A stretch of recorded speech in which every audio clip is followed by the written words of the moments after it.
We got a Train AC unit, 3-ton system. We actually already cleaned it off, hosed it all off real good. The filter inside's good. We got great airflow. So here's what we got. We got the low pressures, running pressures are here. They're a little bit low. We're not even at 50 on the low side, about a 125, 130 on the high side. It's about 65 degrees outside and about 70 inside. So we should be right around 65, 70 on the low side today. We actually already added the leak freeze here. The customer elected to go ahead with the leak freeze, so we actually already put that in here.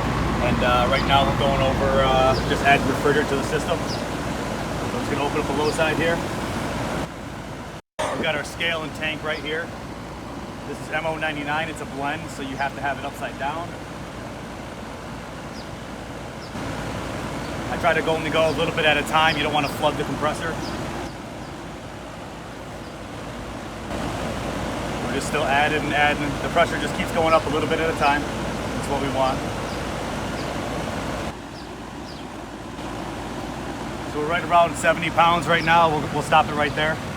And the AC should work out well. We're going to take a temperature split inside. And